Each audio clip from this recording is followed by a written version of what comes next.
আমি আপনাদের সামনে যে কোরআনের আয়াত পড়ছি, কত চমৎকার তেলাওয়াত, কত চমৎকার কথা। সূরাতু ইউসুফ, যারা আলেম তারা বুঝবেন, কত সুন্দর কথা। ইয ক্বালা ইউসুফু লিআবিহি ইয়া আবাত ইন্নী রাআইতু আহাদা আশারা কাওকাবা ওয়াশ শামসা ওয়াল কমারা রাআইতুহুম লি সাজিদিন। ছোট ইউসুফ পয়গম্বর, দেখতে শুনতে প্রিন্সের মতো চেহারা। আল্লাহ রাসূলের পরে যিনি সবচেয়ে সুন্দর ছিলেন সেই পয়গম্বর নাম কি? ইউসুফ আলাইহিস সালাম।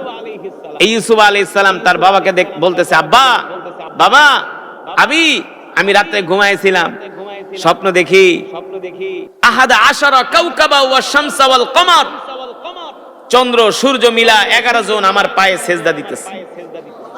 জোরে বলেন সুবহানাল্লাহ।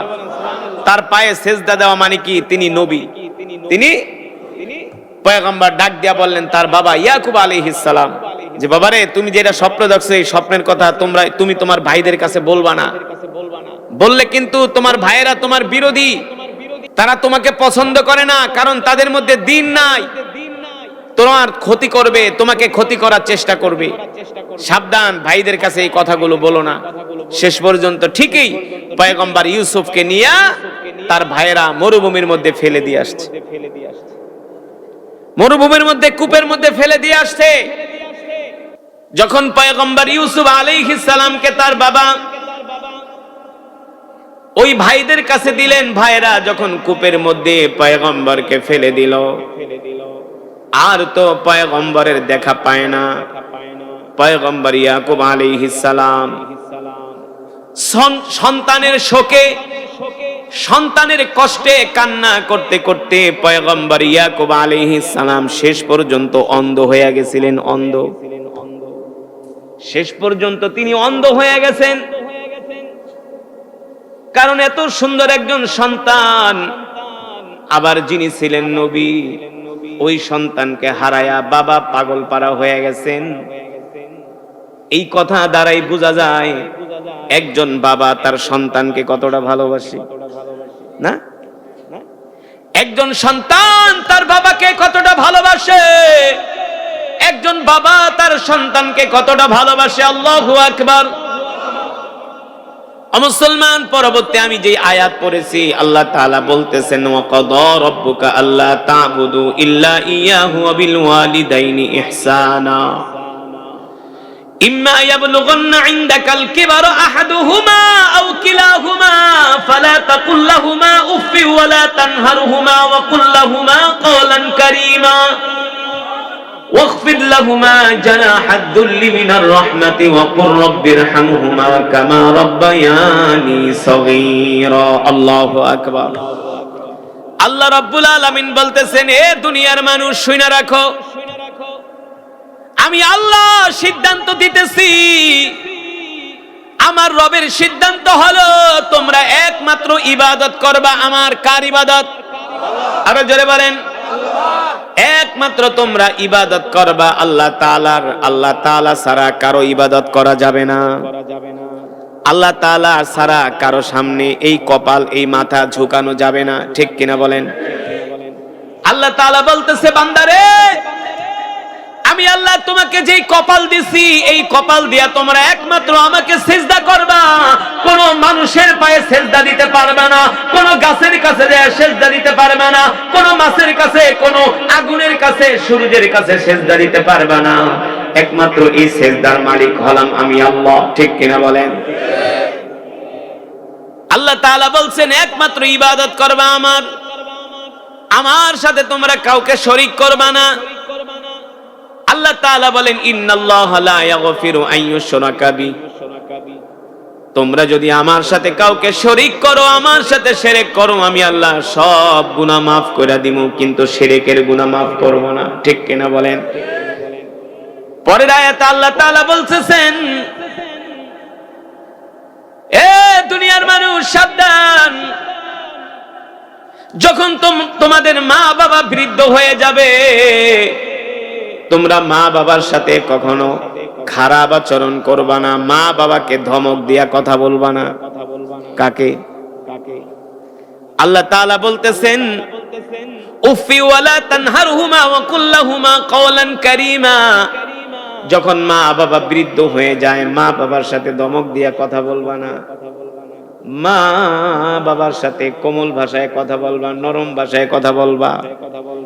কারণ তুমি তোমার মায়ের গর্ভে 1 দিন না, 2 দিন না, 3 দিন না, তুমি তোমার মায়ের গর্ভে 10 মাস 10 দিন ছিলা। এ যুবক, তুমি তোমার মায়ের গর্ভে যখন 10 মাস 10 দিন ছিলা, মাঝে মাঝে মায়ের পেটে যখন থাকতা, মায়ের কলিজার মধ্যে লাথি মারতা, 1 লাথির আঘাতে মা সাথে সাথে বমি করে দিত। বাড়িতে বিয়ের অনুষ্ঠান হইতেছে, সবাই খাওয়া দাওয়া করে, কিন্তু মা, জনম দুঃখিনী মা বাথরুমে যায় বমি করে। আশেপাশের আত্মীয়রা জিজ্ঞেস করে, তুমি বমি করো কেন? বলে, আমার গর্ভে তো সন্তান, আমার পেটের মধ্যে প্রচন্ড ব্যথা হচ্ছে, এই কারণে আমি বমি করে দিছি। ঠিক কিনা বলেন? একজন মা সন্তানকে গর্ভে নিলে মায়ের যে কতটা কষ্ট হয়, এই কষ্টের কথা পৃথিবীর কোনো মানুষ জানে না, একমাত্র আল্লাহ তাআলা ছাড়া। ঠিক কিনা বলেন? এই কারণেই আল্লাহ তাআলা বলতেছেন, সাবধান, তোমরা তোমার মায়ের সাথে কোনো বেয়াদবি করবে না, মাকে ধমক দিবা না, বাবাকে ধমক দিবা না। এ যুবক, মা বাবা যে আমাদের জন্য কত বড় নেয়ামত। যখন আমরা ছোট ছিলাম, মাঝে মাঝে বাবার কোলে ঘুমাইতাম না, ঘুমান নাই? মাঝে মাঝে বাবার বুকে ঘুমাইতাম। আজও পর্যন্ত বাবার ঘামের ঘেরানটা এখনো নাকে ভাসে। বাবার শরীরের ঘামের ঘেরান মনে হয় মিশকো আম্বরের চাইতে আরো অধিক সুন্দর। বাবার বুকে যখন ঘুমাইতাম, বাবার শরীরের ঘেরান নিতাম, বাবাকে জড়ায় ধইরা ঘুমাইতাম। সারাটা রাত্র গরম ছিল, গরম। বাবা হাতের পাখা দিয়া সন্তানকে বাতাস করতেই থাকতো না। আমরা আরাম করে ঘুমাইতাম, বাবা ঘুমাইতো না, শরীরে হাত দিয়া দেখতো সন্তানের কোন জায়গা দিয়া ঘামায় গেছে, ঘাম মুছা দিত বারবার। বাবা সন্তানের ঘাম মুছা দিত। আমার বাচ্চা ঠান্ডা লাগবে, আমার সন্তানের ঠান্ডা লাগবে, সন্তানদের ঠান্ডা লাগতে দিত না। এই যে শীতের দিনে বাবা আর মা দুইজনে মোটা কাপড়টা সন্তানের গায়ে জড়ায়া, মা একটা পাতলা কাঁথা গায়ে দেয়া ঘুমায় থাকতো।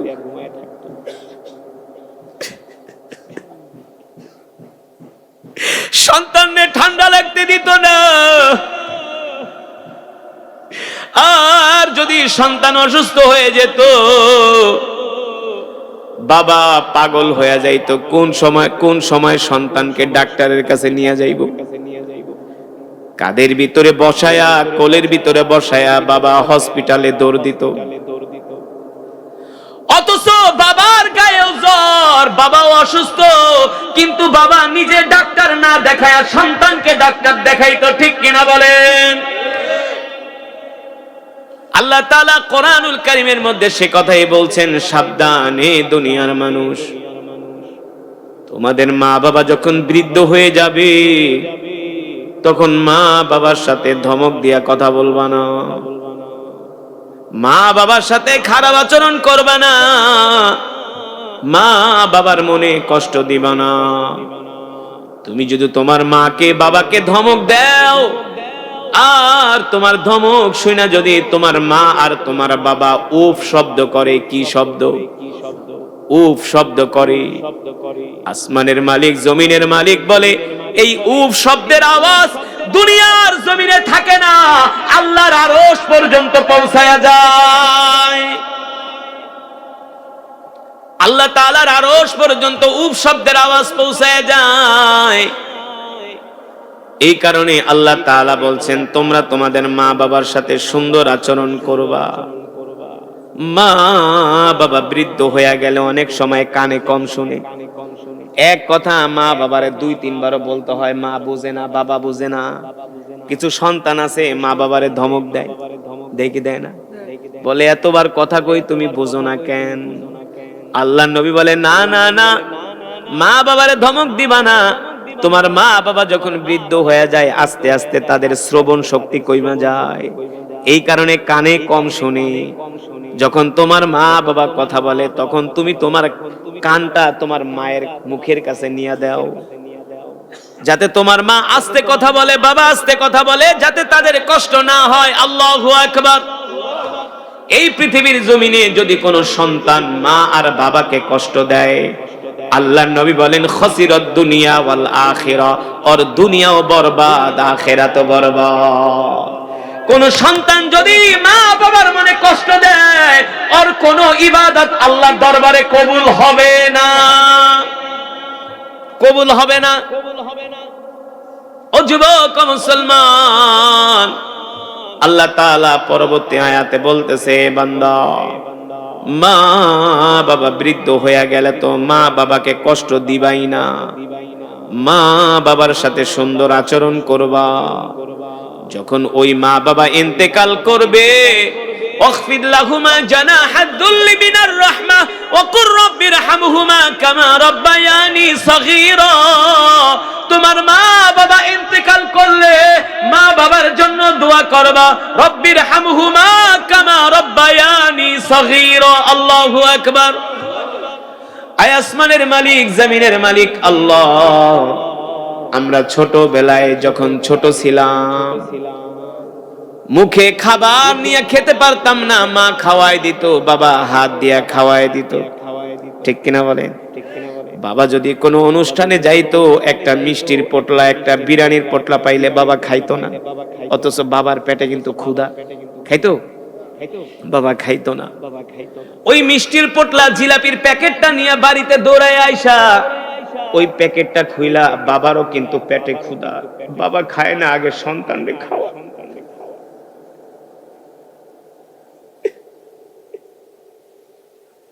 বাবা খায় না, সন্তানরে খাওয়ায়। বারবার খাবার মুখ থেকে পড়া যায়, ওই খাবার আবার বাবা নিজের হাত দিয়া বারবার সন্তানের মুখে উঠায় দেয়। আল্লাহ তাআলা বলে, বান্দা রে, কেমন কইরা তুই তোর এই মা বাবার সাথে বেয়াদবি করস, কেমন কইরা তুই এই মা বাবাকে কষ্ট দেস। আল্লাহ তাআলা বলে, কষ্ট তো দিবি না, যখন মা বাবা মারা যাবে তখন তাদের জন্য দোয়া করবি, রব্বির হামহুমা কামা রব্বায়ানি সগীরা। আসমানের মালিক, জমিনের মালিক, আমরা যখন ছোট ছিলাম মা বাবা আমাদেরকে ছোটবেলায় যেমন করে লালন পালন করছে, আজকে জনম দুঃখিনী মা অন্ধকার কবরে শুয়ে আছে। আসমানের মালিক, জমিনের মালিক আল্লাহ, আপনি আমার মা বাবাকে অন্ধকার কবরে লালন পালন করেন। জোরে বলেন সুবহানাল্লাহ।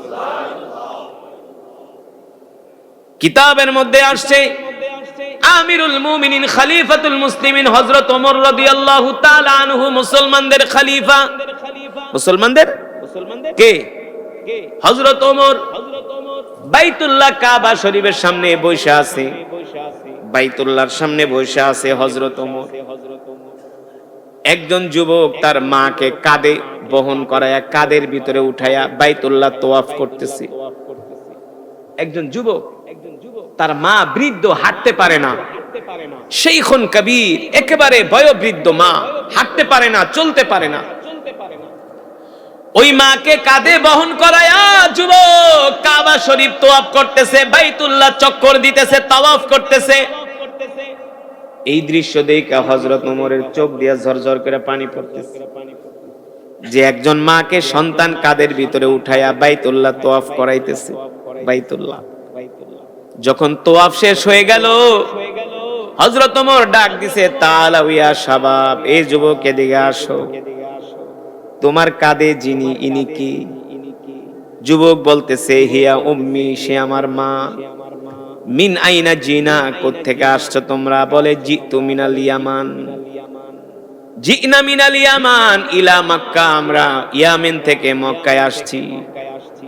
যুবক রে, তুমি যে তোমার মাকে কাঁধে বহন করায়া আল্লাহর ঘর বাইতুল্লাহ তওয়াফ করলা, তোমার কাছে কেমন লাগছে? ওই যুবক ডাক দিয়া বলে, আমিরুল মুমিনিন, আমি যে আমার মাকে কাঁধে বহন করায়া আল্লাহর ঘর বাইতুল্লাহ তওয়াফ করছি, আমার মাকে যেই খেদমত করতে পারছি, আমার কাছে মনে হয়েছে পৃথিবীর সব সুখ আমি পেয়ে গিয়েছি। জোরে বলেন সুবহানাল্লাহ।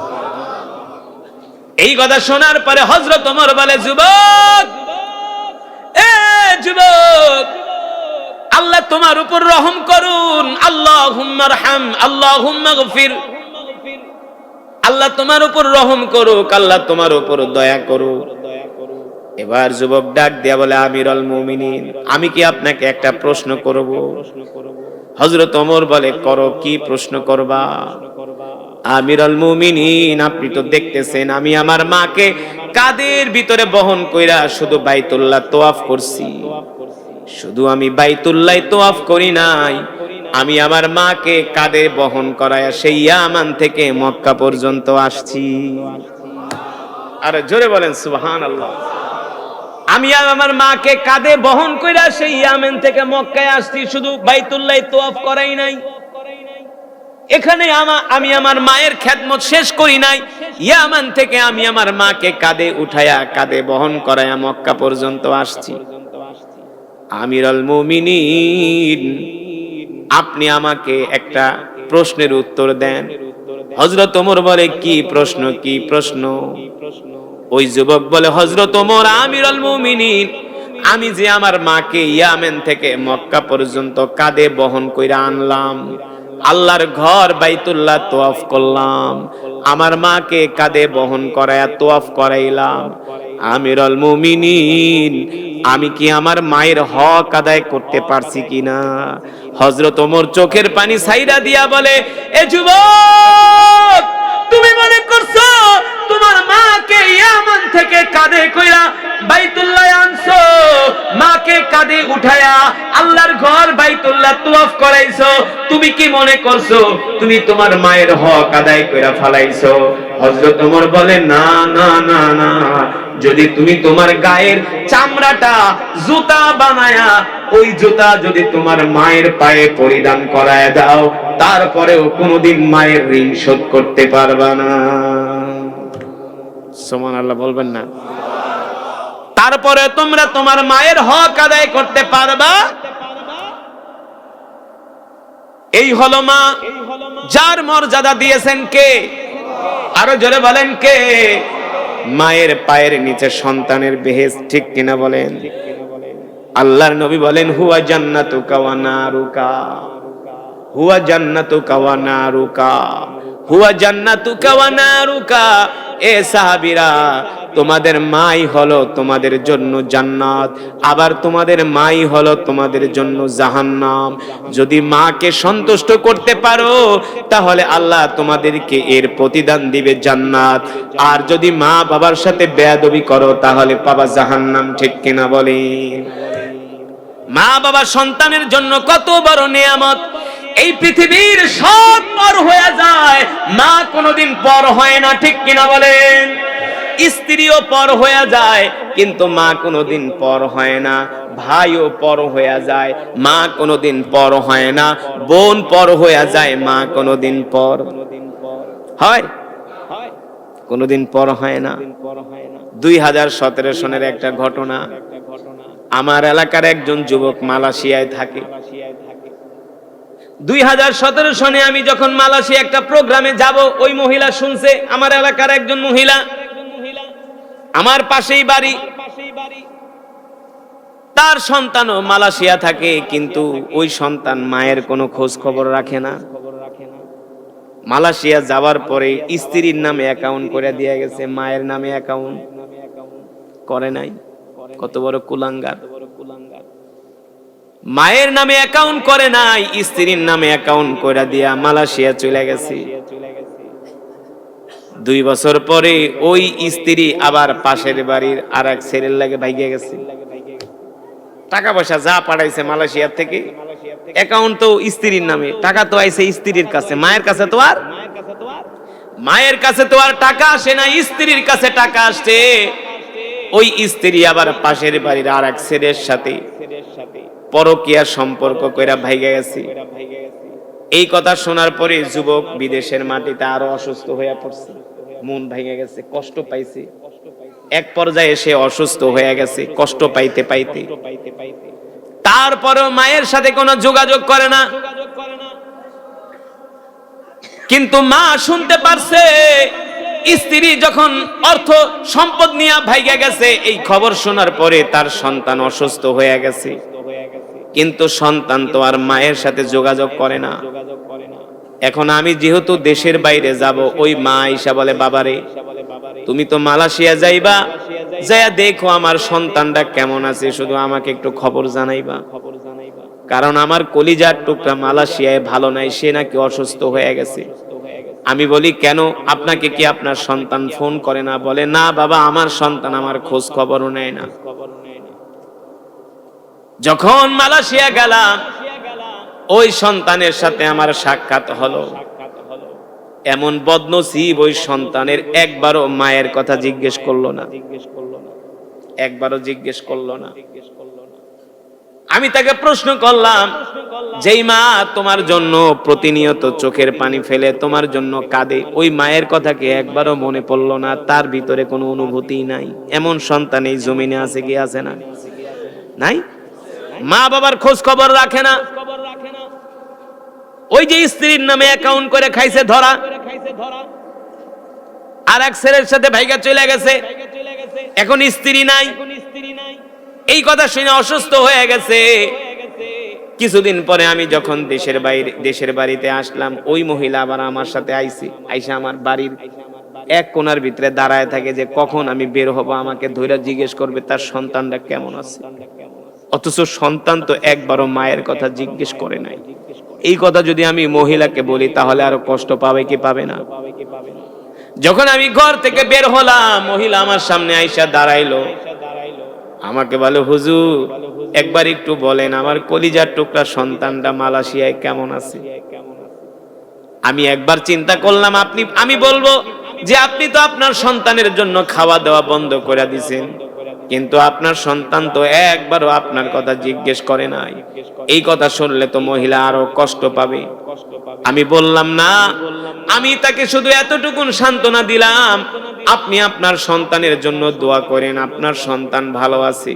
শোনার পরে মা চোখের পানি ছাইরা আসমানের দিকে তাকায় বলে, হুজুর বিশ্বাস করবেন, আজকে 2টা বছর এমন কোন নামাজ নাই যেই নামাজের ভিতরে আমি আমার সন্তানের জন্য দোয়া করি নাই। প্রতিটা নামাজে আমি আমার কলিজার টুকরা সন্তানের জন্য দোয়া করছি। আমার সন্তান আমার খোঁজ খবর রাখে না, আমাকে টাকা পয়সা দেয় না, এতে করে আমার কোনো কষ্ট নাই, আমার কোনো কষ্ট নাই। আমি আল্লাহর কাছে দোয়া করি, তারপরও আল্লাহ আমার কলিজার টুকরাটাকে ভালো রাখুন। তারপরের ঘটনা আরো হৃদয় বিদারক। ওই সন্তান অসুস্থ হইতে হইতে এক পর্যায়ে আর মালয়েশিয়ায় থাকতে পারে নাই। 6 মাসের ভিতরে কোম্পানি তাকে দেশে পাঠিয়ে দিছে, অসুস্থ, কাজ করতে পারে না।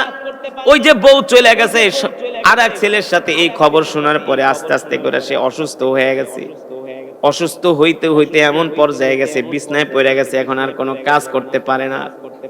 এবার ওই সন্তানকে যখন দেশে পাঠায় দিছে, ওই সন্তান এয়ারপোর্টে আইসা বাড়িতে যে যাবে, সে তো হাঁটতে পারে না। তখন ওই মাকে ফোন দিছে, মা আমি তো এয়ারপোর্টে আসছি, আমি তো হাঁটতে চলতে পারি না। সেই জনম দুঃখিনী মা সন্তানকে আনার জন্য এবার এয়ারপোর্টে আসছি। এয়ারপোর্টে আইসা সেই মা সন্তানকে কোলে কইরা গাড়িতে উঠাইছি, গাড়িতে উঠাইয়া এলাকায় আনছি। এলাকায় আনার পরে মা সন্তানরে গোসল করায় দেয়, মা সন্তানরে ধইরা ধইরা বাথরুমে নিয়ে যায়, মা সন্তানকে ভাত খাওয়ায় দেয়। অথচ যেই স্ত্রীর নামে অ্যাকাউন্ট করলি, ওই স্ত্রী তো আর এক ছেলের সাথে ভাইগা গেছে, ওই স্ত্রী তোর কোনো খবর রাখলো না, কিন্তু জনম দুঃখিনী মা তোরে তো ছাড়তে পারলো না। ঠিক কিনা বলে? এই কারণে মা বাবা আমাদের জন্য অনেক বড় নিয়ামত। আল্লাহু আকবার। সিরাতের কিতাবের মধ্যে আসছে, আল্লাহর নবী বিশ্ব নবী রাহমাতুল লিল আলামিন তো ছোটবেলায় এতিম হয়ে গেছে। আল্লাহর নবীর দুধমার নাম ছিল হযরত হালিমাতুস সাদিয়া রাদিয়াল্লাহু তাআলা আনহা। যখন আল্লাহর নবীর বয়স 6 মাস, তখন তো আল্লাহর নবীর পিতা হযরত আব্দুল্লাহ ব্যবসা করতে যায় আর রাস্তায় সে ইন্তেকাল করছে। আল্লাহর নবীকে জন্ম দেওয়ার পরে হযরত আমিনাও ইন্তেকাল করছে, আল্লাহর নবী এতিম হয়ে গেছে। একজন মহিলা হযরত হালিমাতুস সাদিয়া সৌভাগ্যবান মহিলা, তিনি আল্লাহর নবীকে লালন পালন করছে। আল্লাহর নবী যখন বড় হলেন,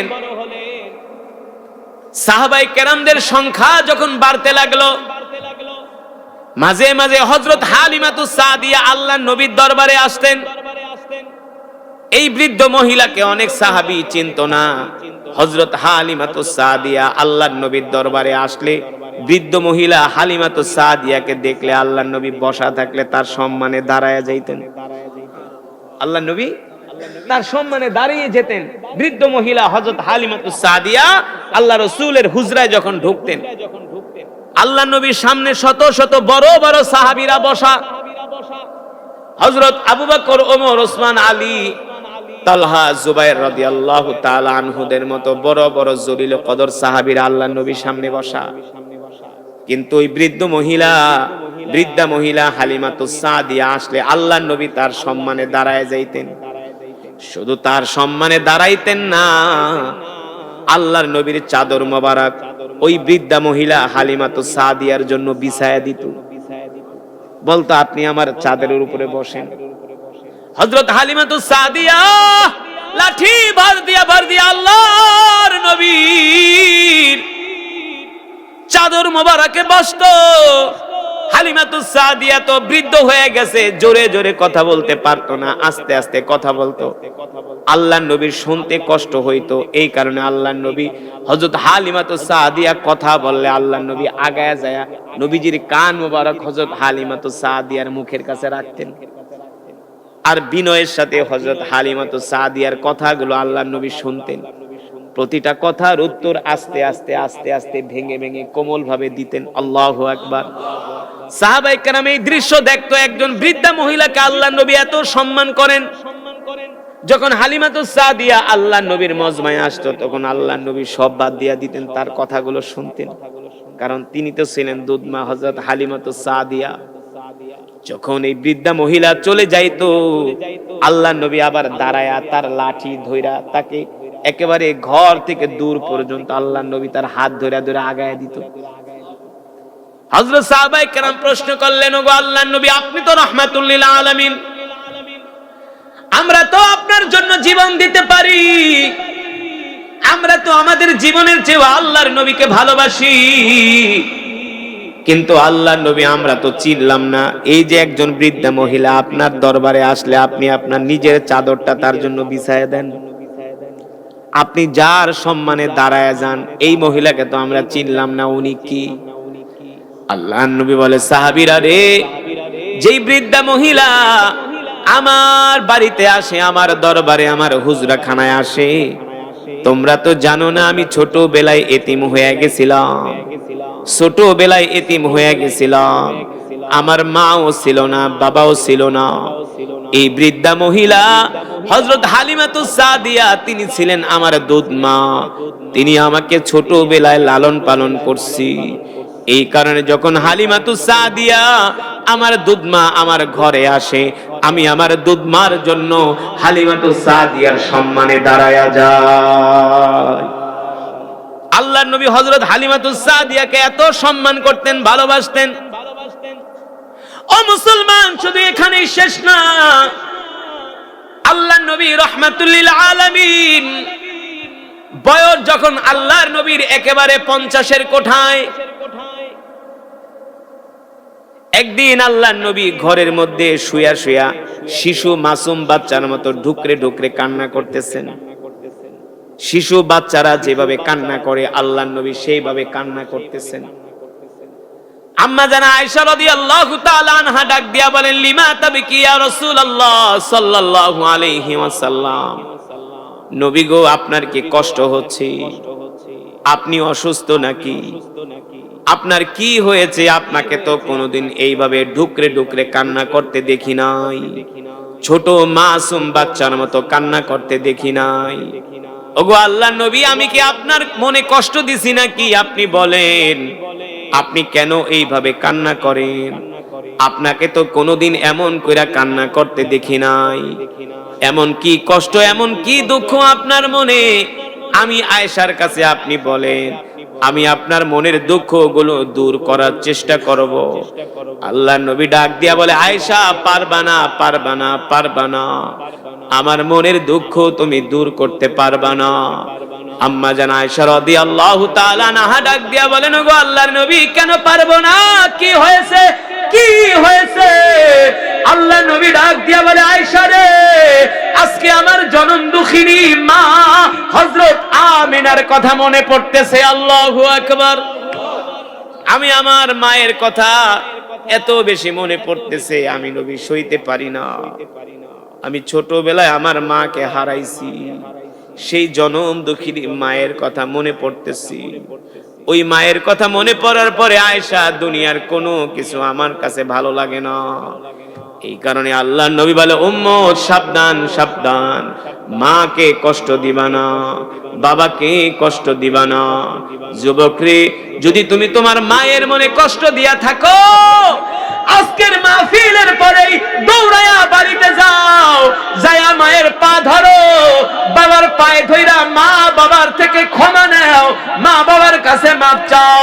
যদি তোমার মা, তোমার বাবা তোমার উপরে গোসা করে, রাগ করে, তোমার আচরণে যদি কষ্ট পায়, তোমার উপরে যদি নারাজ হয়, তাহলে পৃথিবীর কোন আমল তোমার আল্লাহর দরবারে কবুল হবে না। ঠিক কিনা বলেন?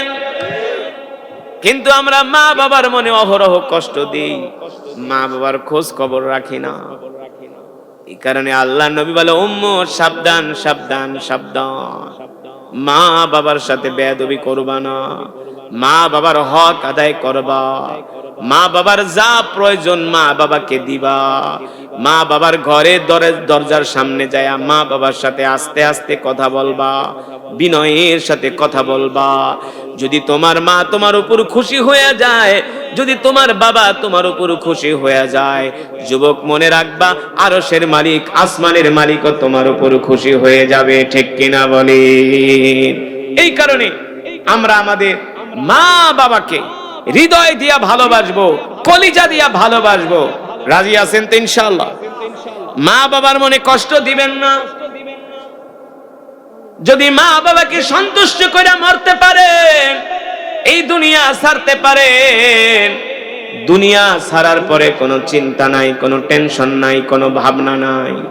আল্লাহ তাআলা বলে, বান্দা তুই যদি তোর মা বাবার হক আদায় করতে পারোস, যদি তুই তোর মা বাবাকে সন্তুষ্ট কইরা 5 ওয়াক্ত নামাজ পড়া, আমার হুকুম, আমার বিধান মাইনা যদি কবরে আসতে পারোস, আমি আল্লাহ তোর জন্য আমার জান্নাত রেডি করে রাখছি। ঠিক কিনা বলে?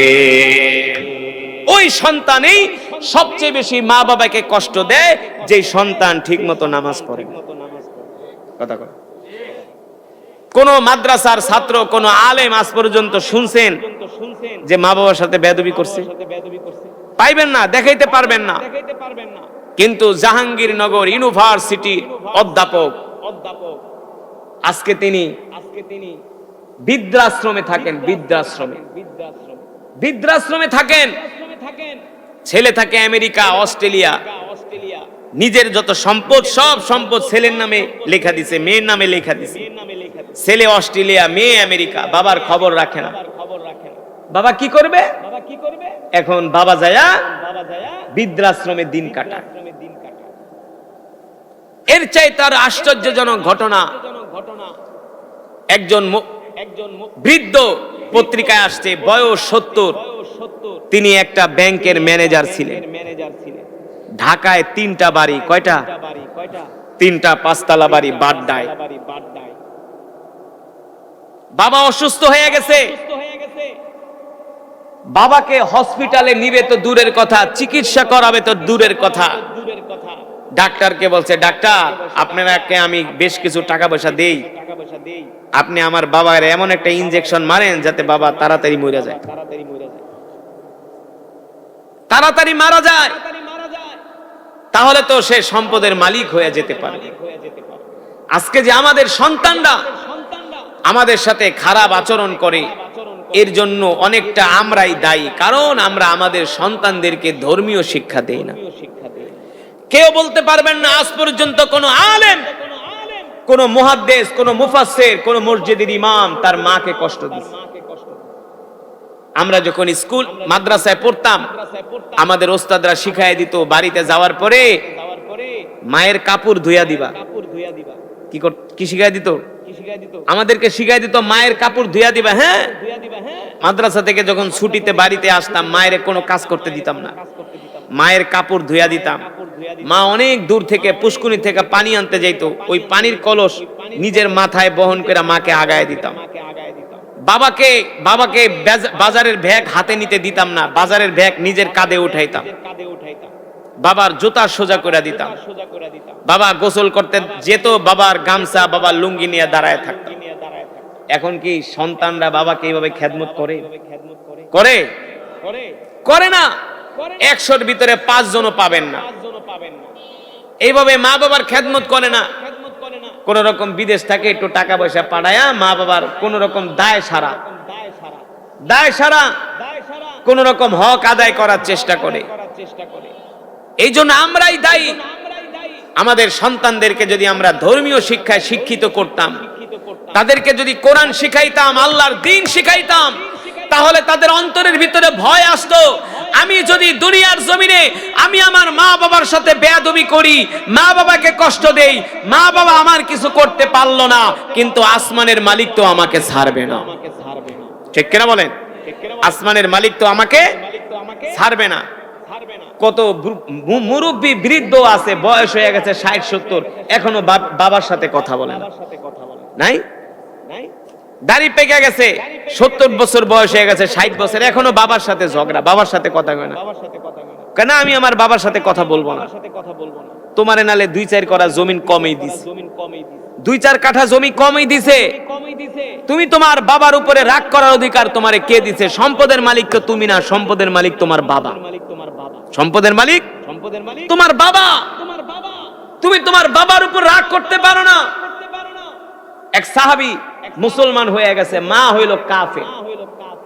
আল্লাহ নবীকে বলবো, আল্লাহ রাসূল, আমি তো মুসলমান, আমার মা তো কাফের, আমি আমার মায়ের সাথে কি আচরণ করব? আল্লাহ নবী বলে, সাবধান, সাবধান। 3 বার বলছে সাবধান।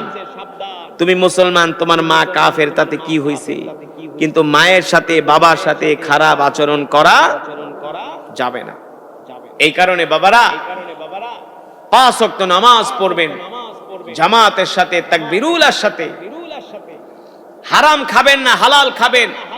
মা বাবার খেদমত করেন। মা বাবার খেদমত কইরা দুনিয়ার সফরটা শেষ কইরা কবরে যান। আল্লাহ ইনশাআল্লাহ আমাদের জন্য জান্নাত রেডি করে রাখছে। ঠিক কিনা বলেন? এই কারণে আমরা নামাজ পড়ব কয় ওয়াক্ত? 5 ওয়াক্ত। রাজি আছেন? কে কে 5 ওয়াক্ত নামাজ পড়বেন? হাত উঠে আল্লাহকে দেখা, হাত সোজা করেন, সোজা করেন, আল্লাহকে ডাক দেন, ইয়া আল্লাহ। আরো জোরে বলেন, ইয়া আল্লাহ। ওয়াদা করলাম আর কোনদিন নামাজ ছেড়ে দিব না, মা বাবার সাথে বেয়াদবি করব না। আল্লাহ আমাদের কবুল করে নেন, বলি আমিন। হাত নামা। যদি এই মজমার মধ্যে কেউ থেকে থাকেন যে মায়ের সাথে বাবার সাথে কথা বলেন না, যে কোনো কারণে মন মালিন্য, একটু ঝগড়াঝাটি হয়েছে, আজকের মাহফিলের পরে যায়া যদি মানুষের সামনে পায়ে ধরতে লজ্জা লাগে, মা যখন একা ঘরে থাকবে, ঘরে যায় দরজাটা লাগাইয়া মায়ের পা ধইরা কান্না করে বললেন, মা আমারে মাফ করে দাও, বাবা আমারে মাফ করে দাও। মা বাবারে যত লক্ষ কোটি টাকা দেন, যত বড় বিল্ডিং বানায় দেন, যত দামি কম্বল কিনা দেন, মা বাবার মনে যদি কষ্ট দেন, এই অর্থ বিত্ত দিয়া কিন্তু মা বাবাকে খুশি করতে পারবেন? মা বাবাকে খুশি করতে হলে মায়ের দুঃখ, মায়ের কষ্ট আগে দূর করতে হবে। ঠিক কিনা বলেন? এই কারণে মায়ের থেকে ক্ষমা চেয়ে নিবেন, বাবার থেকে ক্ষমা চেয়ে নিবেন। 5 ওয়াক্ত নামাজ জামাতের সাথে পড়বেন, হারাম খাবেন না, মিসওয়াক করে নামাজ পড়বেন, মিসওয়াক করে নামাজ পড়বেন। আর প্রতিদিন কমপক্ষে আল্লাহর নবীর নামে, আল্লাহর নবীর মহব্বতে কমপক্ষে কম হইল 200 বার আল্লাহ রাসূলের শানে দুরূদ পড়বেন কমপক্ষে। আর যদি বেশি পারেন 1000 বার আল্লাহর নবীর শানে প্রতিদিন দুরূদ পড়বেন। সহজ দুরূদ, সাল্লাল্লাহু আলাইহি ওয়াসাল্লাম, সহজ দুরূদ আল্লাহুম্মা সাল্লি আলা মুহাম্মদ, সহজ দুরূদ আল্লাহুম্মা সাল্লি ওয়া সাল্লিম আলা নাবিয়িনা মুহাম্মদ।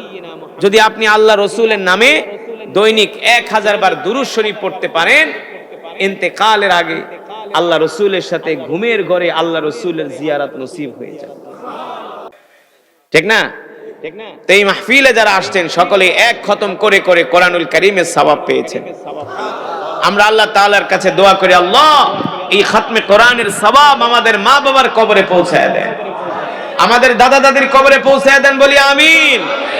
মুসলমান, বয়ান কি চলবে? এই তো তেলাওয়াতের পাঠ শেষ হলো, এখন তো হবে বয়ান। এখন বলেন, বয়ান কি চলবে?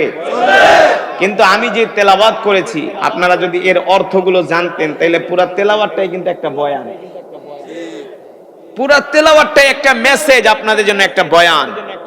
যেহেতু কোরআনের অর্থ জানেন না, তাফসীর, ব্যাখ্যা, বিশ্লেষণ, অনুবাদ জানেন না, তা আপনাদেরকে যে কথা, যে আয়াতগুলো পড়ছি, ওই আয়াতগুলো থেকে আমি আপনাদেরকে সংক্ষেপে বয়ান করে শোনাবো। কিন্তু রাজি আছেন শুনতে? শর্ত আছে আমার একটা, বলবো? শর্ত হইল, বয়ান চলাকালীন কোনো উঠাউঠি করা যাবে না, একজনও উঠতে পারবেন না। কেন উঠবেন?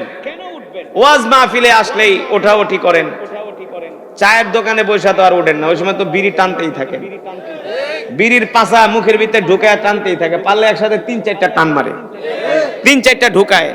তা কুলাঙ্গার, বেয়াদব, তুই 4 দোকানে বসে 3 ঘন্টা বইতে পারোস, মসজিদে আইসা ওয়াজ মাহফিলে আইসা বসতে পারো না, কারণ কি? নামাজ তো পড়োই না, দিন তো মানোই না, মুখে তো দাড়ি নাই, ইসলাম তো নাই। একটু আলেম ওলামার মজমায় আইসা বসবা, আল্লাহ চাইলে এই উসিলা তো মাফ করে দিতে পারে। কথা বলে না? আল্লাহ হাসরের ময়দানে শুধু উসিলা তালাশ করবে, দেখবে কোন জায়গায় একটু নেক আমল ঠামল আছে কিনা। পরে পৃষ্ঠা উল্টে দেখবো আসিল একটু, ওই এলাকাবাসী, সাভার এলাকাবাসীর একটা মাহফিলে আয়া কপাল পরায় মাত্র 10 মিনিট থেকে উঠে গেছে, যা তুই কিছু পাস নাই। শেষ পর্যন্ত থাকলে আমি আল্লাহ তোর এই উসিলা মাফ করে দিতাম। ঠিক কিনা বলেন? আল্লাহ উসিলা তালাশ করবে বান্দাকে মাফ করার জন্য। সুতরাং কোরআনের মাজমা জান্নাতের বাগান, এখানে যতক্ষণ বসবেন আল্লাহ তাআলার অগণিত রহমতের ফেরেশতারা আমাদের জন্য মাগফিরাতের দোয়া করতে থাকবে। যতক্ষণ বসে থাকবেন ফেরেশতারা আমাদের জন্য দোয়া করবে, আল্লাহুম্মা মাগফির ওয়ারহাম, আল্লাহ আপনি আপনার বান্দাদেরকে মাফ করে দেন, আল্লাহ মাফ করে দেন। আপনার বান্দারা কত দূর দূরান্ত থেকে আসছে, আল্লাহ তারা কোরআনের তেলাওয়াত শুনছে, আমরা ফেরেশতারা সাক্ষী, আল্লাহ আপনি আপনার বান্দাকে মাফ করে দেন। হাদিস শরীফের ভিতরে আসছে, মিনাল ফজর ইলাল মাগরিব, ফজর যখন হয়, ফজরের পরে আল্লাহ তাআলা এক একজন বান্দার জন্য 70,000 ফেরেশতা আসমান থেকে পাঠায়। এক একজনের জন্য, আপনার জন্য 70,000, আমার জন্য 70,000, প্রতিদিন, এভরিডে। ফজরের পরে পাঠায় 70,000, কয় হাজার? এই 70,000 ফেরেশতারা পৃথিবীতে একবারই আসে, তারা আর আসার সুযোগ পায় না, শিডিউল পায় না, কারণ ফেরেশতা তো অগণিত। আল্লাহ তাআলা সবাইকে তো দায়িত্ব দিবে, সবার তো কাজ, কিন্তু যে 70,000 ফেরেশতা পৃথিবীতে একবারই আসে শুধু আপনার আমার নেক আমল দেখার জন্য, নেক আমল দেখার জন্য। যখন ফজরের পরে আল্লাহ 70,000 ফেরেশতা পাঠায়, ওই ফেরেশতা আয়েশা মসজিদের সামনে দাঁড়ায়, ঘরের সামনে দাঁড়ায়, দোকানের সামনে দাঁড়ায়। কিছু লোক দেখে, ফেরেশতারা দেখে ফজরের নামাজ পড়তে, কিছু লোক মসজিদে যায়, ফজরের পরে বৈশা বৈশা মসজিদে তাসবিহ পড়ে, কোরআন পড়ে। আর কিছু লোক নাক টাইনা ঘুমায়, কিছু লোক চায়ের দোকানে দেয়া চা খায় আর বিড়ি খায়, চা খায় আর বিড়ি খায়, জুয়া খেলে, গাঁজা খায়, মদ খায়, ফেন্সিডিল খায়, আল্লাহর হুকুম মানে না। ওই এক একজনের জন্য যে 70,000 ফেরেশতা আল্লাহ দুনিয়াতে পাঠাইছে, ওরা ফজর থেকে মাগরিব পর্যন্ত ডিউটি করে। পরে ওরা যখন ডিউটি শেষ হয়ে যায়, আল্লাহ তাআলা ডাক দেয়, এই ফেরেশতা বল, আমার ওই যে বান্দার জন্য আমি তোরে নিয়োগ করছিলাম, ওই বান্দারে কি দেখছস? তা যে নামাজি বলে, আল্লাহ আমি তো আপনার ওই বান্দারে ফজরের নামাজ মসজিদে পড়তে দেখছি। সে বৈশা বৈশা ফজরের পরে জিকির করতেছে, কিংবা নামাজ পড়ে রাস্তা দিয়ে হাঁটতেছে, জিকির করতেছে। আল্লাহ তাআলাকে তুই দেখছস? কয় হ্যাঁ। যদি তুই আমার বান্দাকে দেখা থাকস যে আমার বান্দা নামাজ পড়ছে, ফজরের জিকির করতে দেখছস, এ ফেরেশতা তোর দায়িত্ব হলো আমার এই বান্দার জন্য তুই কিয়ামত পর্যন্ত দোয়া করতে থাকবি। তোরা 70,000 ফেরেশতা আমার বান্দার জন্য কিয়ামত পর্যন্ত দোয়া করতে থাকবি, এটা তোদের দায়িত্ব। আল্লাহু আকবার। আর ওই ফেরেশতারা আয়েশা যদি দেখে আমরা গাঁজা খাইতাছি, বিড়ি খাইতাছি, জুয়া খেলতেছি, হ্যাঁ, একজনের পাশায় আরেকজনের বাঁশ দিতাছি, বাঁশ একজনের সাথে আরেকজনের ঝগড়া লাগাই দিতেছি, তখন ফেরেশতারা মন খারাপ করে, আল্লাহ আপনার ওই ফেরেশতারা দেখছি এই গুনার কাজ করতেছে, এই নাফরমানি করতেছে। তখন আল্লাহ তাআলা খুব কষ্ট পায়, আল্লাহ তাআলা খুব কষ্ট পায়। এই যে আপনারা কোরআনের মাহফিলে আসছেন, এক একজনের জন্য 70,000 ফেরেশতা, তারা দেখতেছে যে আমরা কোরআনের মাহফিলে বসে কোরআন শুনতেছি। এই 70,000 ফেরেশতারা আমাদের জন্য কিয়ামত পর্যন্ত দোয়া করতে থাকবে। তো খুশি নাকি বেজার? মুসলমান, এই যে মজমায় আসছেন, এক খতম করে কোরআনের সওয়াব পাইছেন, বাড়িতে থাকলে এই সওয়াব পাইতেন? পাইতেন? বাড়িতে থাকলে পাইতেন না। আরে আমি যে আপনাদের এলাকায় আজকে মাহফিলে আসছি, এটা আপনাদের জন্য নেয়ামত। কারণ আমার তো প্রতিদিন হাজার হাজার প্রোগ্রামের ফোন আসে, আপনি চাইলেও আমাকে আনতে পারবেন না। যে ব্যক্তি আমারে দাওয়াত দিয়ে আনছে সেই ব্যক্তি জানে যে কত দানে কত চাও, কতবার ফোন করতেছে, কতবার আমাকে রিকোয়েস্ট করতে হয়েছে। তো একজন আলেম যখন আপনাদের এলাকায় আসে, এটা আলেমের জরুরতের জন্য আসে না, আলেম কিছু পাওয়ার জন্য আসে না, বরং আপনাদের জন্য নিয়ামত, আপনাদের জন্য বরকত, যে একজন আলেমের মুখে কোরআনের কথা শুনে যদি আমল করতে পারেন, পুরা জিন্দেগি পাল্টে যাবে, পুরা জীবন পরিবর্তন হয়ে যাবে।